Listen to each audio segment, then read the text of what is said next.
এই ছবিটা তো আমার মামা। এটা আমি দোল চত্বরের মোড়ে আমি এই সেলুটটা দিয়েছিলাম, আরেকটা সেলুট দিয়েছিলাম আপনি শহীদ মিনারে এনে ওই ছবিটা আমার ভাইরাল হয়েছে বেশি।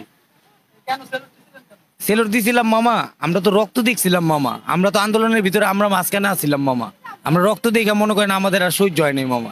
সেই জন্য দেখলাম, আমি তো আর মুক্তিযোদ্ধা দেখিনি মামা, আমি ওদিনকে আমি মুক্তিযোদ্ধা দেখছি মামা। সেই জন্য তাদেরকে আমি একটা সেলুট জানাইছি, আমার সেলুটে সমর্থন জানাইছে ছাত্ররা।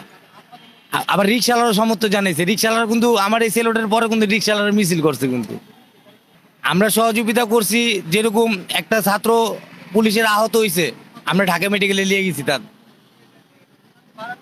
না, ভাড়া লইনি আমরা, কোনো রিক্সাওয়ালা ভাড়া লাইনি, কোনো রিক্সাওয়ালা ভাড়া লাইনি।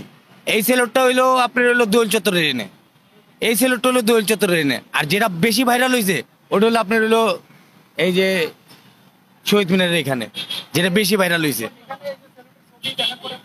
আমার খুব ভালো লাগতেছে মামা, মানে আমি জানি একটা দেশের ছাত্রদের পক্ষের একটা লোক, এটা আমারই মনে হইতাছে। ছাত্ররা আমারে মনে রাখছে। এই যে আমি দেখি খেয়াল করলাম এটা আমার ছবি, সব মিলিয়ে আমার তো খুব ভালো লাগতেছে মামা। না, এখন আর কোনো সমস্যা হয় না, এখন আমাদের একটু মনে করেন একটু কর্মজীবী একটু কম, যেরকম অটো গাড়ি চলতেছে, তো আমরা পায়ের গাড়ি মনে করেন একটু চালায়, পায়ের গাড়িতে আমরা টাকা কামাই করতে পারতেছি না মামা, এটা আমাদের সমস্যা।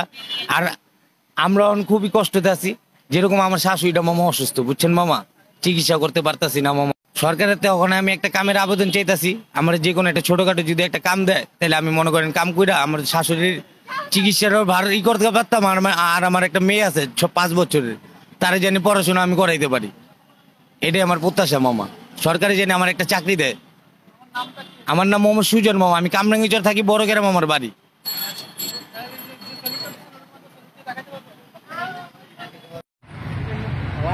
বুক ফুলাই